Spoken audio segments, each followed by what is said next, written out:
ठीक है, पहला क्वेश्चन है कि JKPSC AE का एग्ज़ाम है सर, रिवीजन टेक्निकल बूम से करूं क्या? टेक्निकल बूम और टेक्निकल पैकेज दोनों ही बहुत अच्छी टेक्निक है। टेक्निकल पैकेज को आप लास्ट के कुछ दिनों में एग्ज़ाम के से कुछ 2-4 दिन पहले आप अप्लाई कर सकते हो। बाकी अगर 15-20 दिन का टाइम है अभी, तो टेक्निकल बूम से करो पहले, और फिर उसके बाद टेक्निकल पैकेज को इसके साथ कंबाइन कर सकते हो। दोनों ही बहुत अच्छी टेक्निक है, दोनों ही मैं इस्तेमाल करता था अपने एग्ज़ाम्स के टाइम पर। क्वेश्चन है सर, JSSC JEE का एग्ज़ाम है 28 सितंबर को, please give some tips.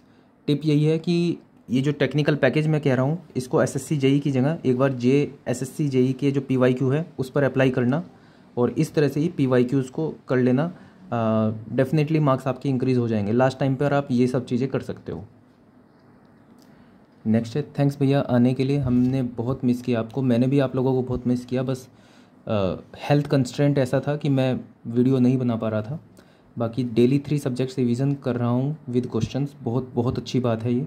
Last time पर कुछ भी पढ़ पाना ये बहुत अपने आप में ही अचीवमेंट है। आप 3 सब्जेक्ट कर रहे हो, बहुत अच्छी बात है ये, और आपका सिलेक्शन हो जाएगा। आप ऐसे ही लगे रहो।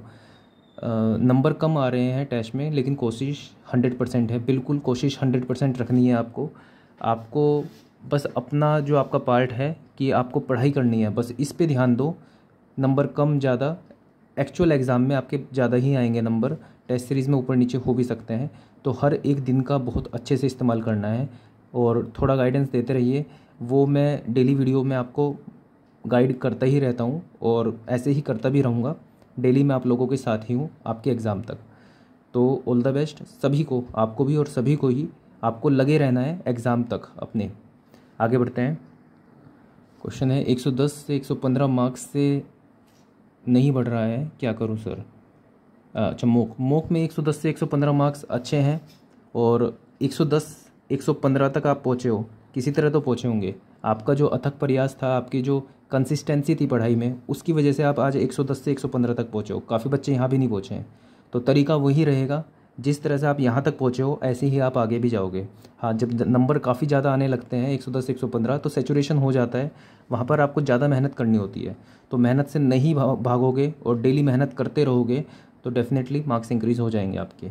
बस इस तरह से टेक्निकल बूम और टेक्निकल पैकेज एग्ज़ाम के लास्ट टाइम पे ये दोनों टेक्निक का इस्तेमाल करते रहो। नेक्स्ट क्वेश्चन देखते हैं। क्वेश्चन है कि सर, मेरे मार्क्स PYQ करने से बढ़ गए हैं, अब टेस्ट 107 के आसपास रहते हैं। दूसरा ठीक है, 107 मार्क्स आपके आ रहे हैं PYQ में, ठीक है, अच्छे मार्क्स हैं। दूसरा, मेरे अपने अटैम्प्ट भी बढ़ा दिए हैं। नंबर ऑफ़ क्वेश्चंस पहले 90 के आसपास रखता था, अब 105 से 107 आ रहे हैं। 135 तक कैसे ले जाऊं? देखो, 135 तक ले जाने का तरीका तो यही है कि पहली बात तो डेली आपको पढ़ाई करनी है। दूसरी, जो मैंने नेगेटिव मार्किंग आपको बताया था कि अब 1/4 हो चुकी है। अगर आप ये गलती करने जा रहे हो कि आपको अगर 4 ऑप्शन में से 2 ऑप्शन अपने हटा दिए और 2 आपके पास बचे, और आप ये सोच रहे हो कि जब तक मुझे पूरा ही आंसर नहीं आता इसका तब तक मैं टिक नहीं करूँगा, तो आप बहुत नंबर अपने छोड़ने वाले हो फ्री में ही। अभी आपका एग्ज़ाम नहीं है, एग्ज़ाम आपका 8, 9, 10 को होगा, 11 को होगा। अभी उससे पहले एक एक्सपेरिमेंट करके देख लो अपने साथ। आप अगर 4 ऑप्शन में से एक ऑप्शन भी आपको पता है कि ये नहीं है, बाकी के 3 ऑप्शन में तुक्के मारो और अटैम्प्ट को ले जाओ, 150 तक भी अटैम्प्ट को ले जाओ अपना, और उसके बाद देखो कि आपके मार्क्स कितने ज़्यादा बढ़ रहे हैं। अगर जो आपके अभी 107 नंबर आ रहे हैं, ये डेफिनेटली गारंटीड बात है कि आप 120 प्लस तो आराम से टच कर जाओगे अगर इन टेक्निक्स का इस्तेमाल करोगे। ये जो वाइल्ड गैस तो नहीं कहूँगा मैं इसको, लेकिन हाँ, कैलकुलेटेड रिस्क लेकर ये जो गैस करने की टेक्निक होती है, इससे 10 से 15 मार्क्स बहुत आराम से बढ़ते हैं। ये पर्सनल एक्सपीरियंस से आपको बता रहा हूँ मैं। आपको ऐसा लग सकता है कि मेन एग्ज़ाम में मेरा नुकसान हो सकता है, तो मेन एग्ज़ाम में मत अप्लाई करो। पहले अपने जो मॉक टेस्ट है उनमें अप्लाई करके देख लो, उसमें आपको फ़ायदा मिले तो फिर मेन एग्ज़ाम में भी इसको अप्लाई कर लेना, ठीक है। किसी रेस्पॉन्सिबिलिटी के साथ ही मैं आपको बता रहा हूँ, क्योंकि मैंने खुद अप्लाई किया है और हमेशा फ़ायदा ही होता है इसका। आगे बढ़ते हैं। भैया एक्सीडेंट हो गया है, 3 दिन गए, सो सॉरी फॉर यू। आप अभी तो अपनी हेल्थ का ध्यान रखो, कोई बात नहीं। इतनी मेहनत करके आए हो तो कहीं वो मेहनत नहीं जाएगी आपकी, कोई नहीं छीन सकता आपसे वो मेहनत। मैंने एक बार टैग कर रखा है, वेरी गुड। रीजनिंग 35 प्लस आ रहे हैं थे, GK 20 plus. Please help how to revise now technical. मुझे बहुत गंदा लग रहा है। देखो, पहले तो अपनी हेल्थ पे थोड़ा ध्यान रखो। चीज़ें कवर हो जाएंगी। अभी हेल्थ को ध्यान में रखते हुए आप जितना भी करोगे उसको पहले बोनस मान लो। थोड़ा जब रिकवर हो जाओगे उसके बाद और अच्छे से पढ़ाई करना।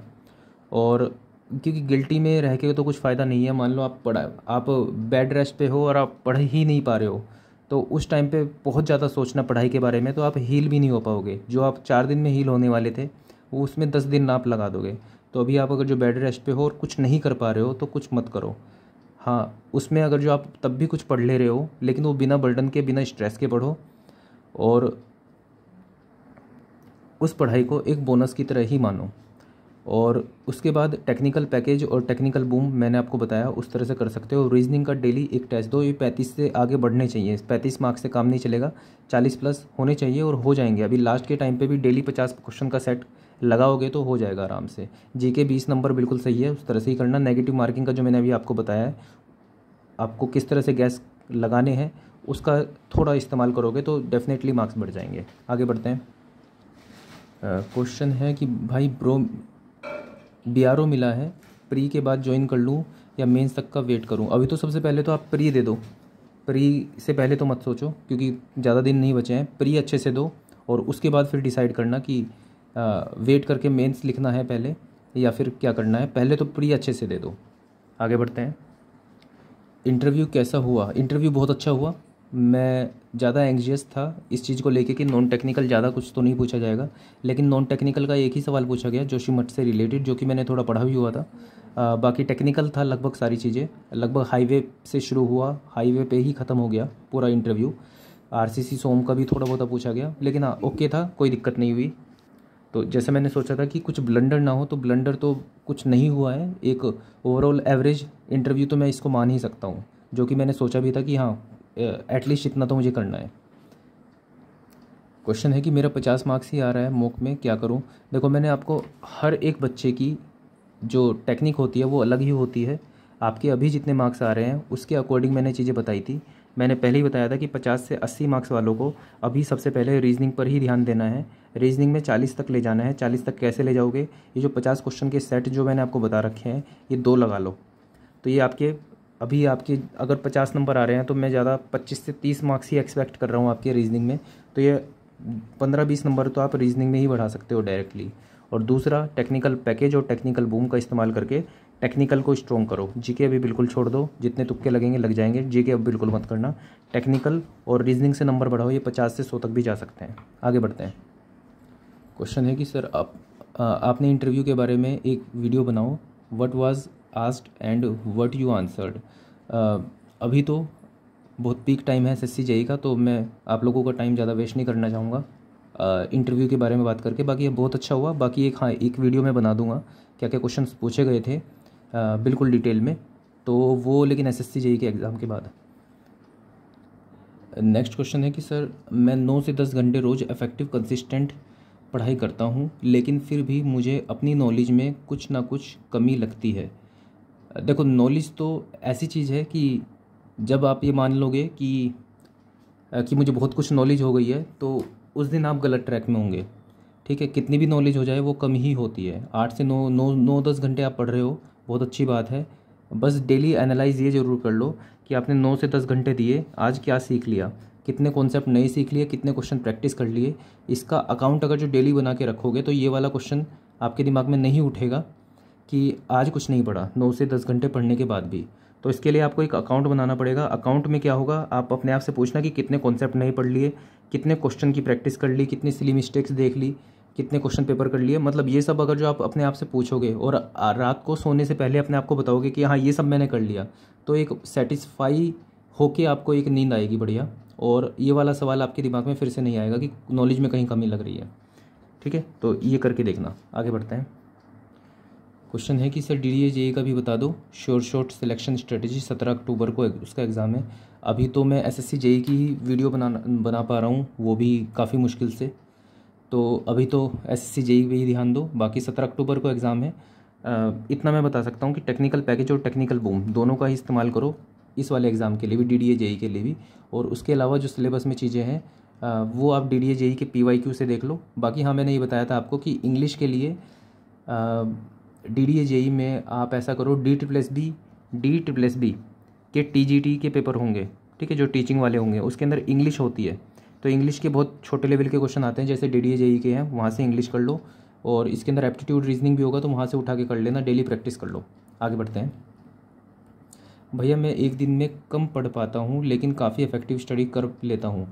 काफ़ी इफ़ेक्टिव स्टडी कर रहे हो, प्लस टाइम भी बढ़ा दो, क्योंकि आपके ऊपर डिपेंड करता है ना कि आपको 1 साल में सिलेक्शन चाहिए, ये 10 साल लगाने हैं, ठीक है। इफ़ेक्टिव स्टडी आप कर रहे हो, बहुत अच्छी बात है। मैं भी ये सोचता था पहले कि इफ़ेक्टिव स्टडी तो मैंने कर ली, 2 घंटे पढ़ लिया, क्या मज़ा आ गया, लेकिन आप पता नहीं कितना कुछ सीख लिया। जब 2 घंटे में इतना सीख पा रहे हो तो 4 घंटे में, 6 घंटे में, 8 घंटे में कितना सीखोगे, ठीक है। तो सिलेक्शन जल्दी से जल्दी लेना, फैमिली को सपोर्ट करना, सोसाइटी में कुछ कंट्रीब्यूट करना, ये आपकी जिम्मेदारी है। तो इसमें ये मत सोचो कि इफ़ेक्टिव स्टडी कर रहा हूँ मैं लेकिन कम पढ़ रहा हूँ। ज़्यादा पढ़ सकते हो, अपनी पोटेंशियल को बढ़ाओ। मतलब हम एक पॉसिबिलिटी है बहुत पोटेंशियल की, हमारे अंदर बहुत ज़्यादा पोटेंशियल होता है। जितनी पढ़ मतलब इफ़ेक्टिव स्टडी को तो डिस्टर्ब मत करो, लेकिन आप थोड़ा टाइम बढ़ाने की और कोशिश करो। नेक्स्ट क्वेश्चन सर, मेरे 115 एवरेज नंबर आ रहे हैं, मार्क्स आ रहे हैं 16 फुल टेस्ट में। मॉक टेस्ट में 100 नंबर से ऊपर लाना बहुत अच्छी बात होती है, जिसमें टेक्निकल एवरेज 60 अच्छे नंबर हैं, रीजनिंग एवरेज 40 बहुत अच्छे नंबर हैं, जीके में 15। अब नेक्स्ट गाइड कीजिए सर, इंक्रीज़ करने के लिए क्या करूं? और सर मैंने ये सब टेस्ट 3 दिन में ख़त्म किए हैं कंटिन्यूसली। ठीक है, आप एक एवरेज प्लेटो मतलब टच कर चुके हो। टेक्निकल में 60 और आपका रीजनिंग में 40 और जीके में 15। आप तीनों पर वर्क कर सकते हो। देखो, मैं जीके को स्किप करने के लिए उन लोगों को बोल रहा हूँ जो 50 से 80 नंबर ला रहे हैं, क्योंकि अब जीके का पोटेंशियल बढ़ा के कुछ फ़ायदा नहीं है। आपका रीजनिंग और टेक्निकल का ही पोटेंशियल बचा हुआ है, जहाँ पे आप इंक्रीज़ कर सकते हो। लेकिन अगर आपके 115 नंबर आ रहे हैं तो आप तीनों में कुछ ना कुछ ऐड कर सकते हो और ज़्यादा, ठीक है। तो कोशिश करो जीके को भी थोड़ा बहुत पढ़ लो, करंट अफेयर देख लो, टेक्स्ट बुक के जितने भी टेस्ट हैं वो सब दे दो, ठीक है। और इस तरह से ही बाकी जो टेक्निकल और रीजनिंग का मैं बताया है मैंने, उस तरह से भी चीज़ें कर सकते हो, जीके भी ऐड कर सकते हो आप। आगे बढ़ते हैं। क्वेश्चन है सर, कट ऑफ के लिए कितने नंबर लाना होगा? कि देखो अब 1/4 हो चुकी है, ठीक है, तो मैं ज़्यादा आपको डराना नहीं चाहूँगा, लेकिन एटलीस्ट 120 के लिए, जनरल की बात कर रहा हूँ, 120 के लिए कोशिश करना। 120 से ज़्यादा ही नंबर आएँ तो बहुत अच्छी बात है, मतलब 110 पे भी जा सकती है, लेकिन हाँ 120 तो एम बना के चलना अपना। आगे बढ़ते हैं।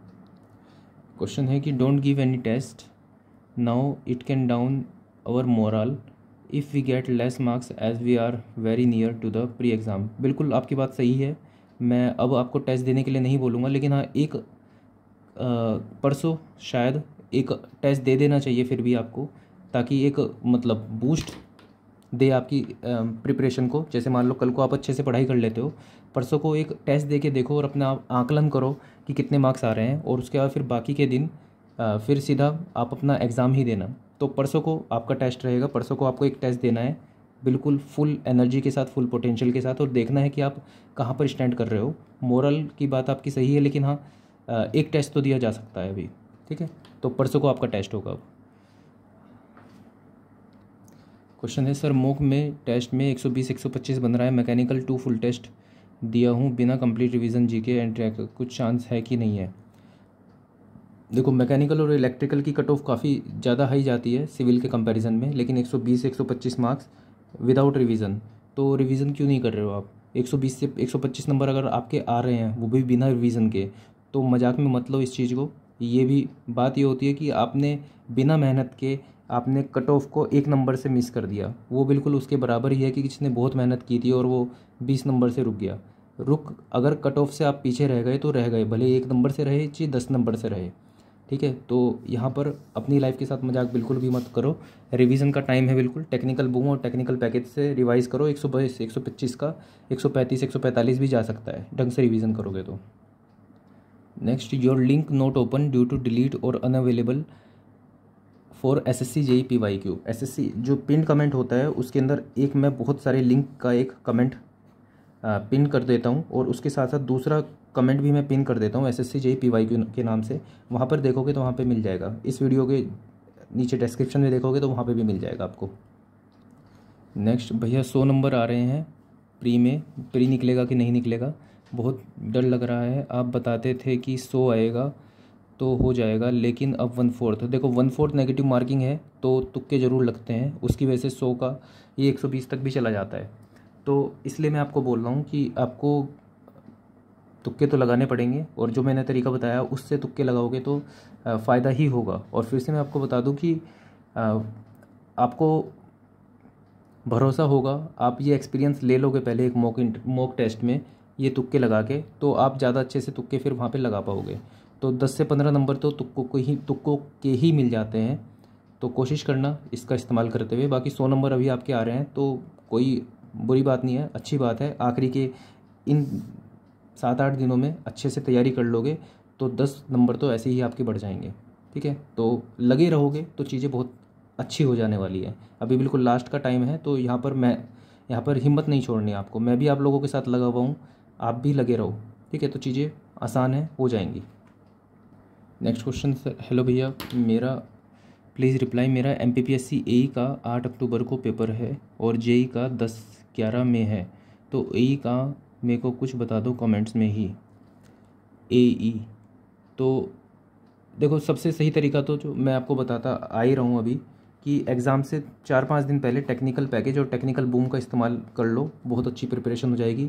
MPPSC AE में आपका शायद GK भी आएगा कुछ नंबर का, तो उसके लिए जो MPPSC AE के सिविल सर्विसेज के जो आपके क्वेश्चंस होंगे टेक्स्ट बुक में, उनको देख लेना। बस ज़्यादा पढ़ने की कोशिश मत करना, क्योंकि लास्ट का टाइम है तो ज़्यादा पढ़ भी नहीं पाओगे। ज्योग्राफी पे थोड़ा ध्यान दे देना, रिवर्स वगैरह से रिलेटेड चीज़ें हो जाएंगी। ठीक है, ज़्यादा रटने की कोशिश मत करना। हाँ, लेकिन जो PYQs में पूछे गए हैं क्वेश्चन उनको देख लेना। बाकी टेक्निकल ईजी आएगा, उसके लिए आप टेक्निकल पैकेज कर सकते हो MPPSC AE का ही। ठीक है, ये पेपर देना, उसका फिर JEE का भी पेपर देना। ऐसा नहीं कि कोई एक पेपर छोड़ दो दूसरे के लिए। ठीक है, दोनों ही एग्ज़ाम अच्छे से देने हैं। हेलो भाई, इफ़ मैं एक JEE और AE का पेपर दे लूँ ऐसे ही एक दिन में, तो AE का भी पेपर है मेरा 8 को। बिल्कुल दे सकते हो, क्योंकि JEE का दोनों का एग्ज़ाम है, तो आप JEE और AE दोनों के पेपर दे सकते हो इस तरह से। कोई दिक्कत नहीं है, आप कर सकते हो ऐसे। रीजनिंग का जो टेस्ट सर ने बताया था वो टेक्स्ट बुक पे आज शाम से दिख नहीं रहा, कोई हेल्प कर दो प्लीज़। वैसे आपको मिल जाएगा, कोई दिक्कत नहीं है। अगर नहीं भी मिल रहा है तो टेक्स्ट बुक का जो मैंने अभी PYQ बताया आपको, SSC JEE का PYQ को भी आप सिर्फ रीजनिंग वाला पेपर मतलब टाइमर लगा के कर सकते हो। ठीक है, तो वहाँ से भी कर सकते हो, वैसे मिल जाएगा आपको। SSC रीजनिंग डालोगे, उसके टेस्ट सीरीज़ पे जाओगे तो वहाँ से आपको मिल जाएगा। मैंने पिन कमेंट में एक वीडियो का लिंक भी डाला हुआ है, उसमें 20 मिनट के बाद में से देखोगे तो वहाँ पे मैंने एक्सप्लेन किया हुआ है कि कैसे इस टेस्ट सीरीज़ पे आपको पहुँचना है, तो वहाँ से भी आप देख सकते हो। क्वेश्चन है कि सर GK में 25 आ रहे हैं, बिल्कुल अबव एवरेज मार्क्स हैं GK में, 25 नंबर बहुत अच्छे नंबर हैं। रीजनिंग में 45 बहुत अच्छे नंबर हैं। टेक्निकल में 50 से 60 ठीक है, एवरेज है। आ रहे हैं। Please tells about how to score 70+ in SSC JEE exam technical, video में बता दीजिए sir. I love you sir, I love you too, from Haryana. मैं अल्लाह से दुआ करूँ। ठीक है, USC में देखो आपके मार्क्स जो हैं बहुत अच्छे आ रहे हैं, GK में भी अच्छे आ रहे हैं, टेक्निकल रीजनिंग में भी अच्छे आ रहे हैं, और टेक्निकल में भी एवरेज नंबर आ रहे हैं। तो सबसे पहले तो कॉन्फिडेंस बना के रखो। अगर अभी कॉन्फिडेंस छूट गया आपका तो आपका सिलेक्शन होते होते रुक जाएगा। सिलेक्शन आपका पक्का हो रखा है अगर आपके इतने नंबर आ रहे हैं। बस डेली जिस तरह से आपको चीज़ें बता रहा हूँ उस तरह से करते चलो, तैयारी करते चलोगे तो नंबर इंक्रीज़ हो ही जाएंगे आपके एग्ज़ाम में। नहीं हुए तो वो इतना टफ पेपर होगा कि आपके मैक्सिमम ही आएंगे। तो आपके अभी जो आपकी लेवल ऑफ प्रिपरेशन है वो बहुत अच्छी है, इसको बस कंटिन्यू करना, एग्ज़ाम तक नंबर बढ़ जाएंगे आपके। तो ये एक एक करके मैंने सभी क्वेश्चंस के रिप्लाई देने की कोशिश की। तो आज की वीडियो के लिए इतना ही। तो मैंने वीडियो 2 पार्ट में बना दी थी, एक पार्ट में सिर्फ आप टास्क और दूसरे पार्ट में आपके सभी comments. So that's all for this video, thank you.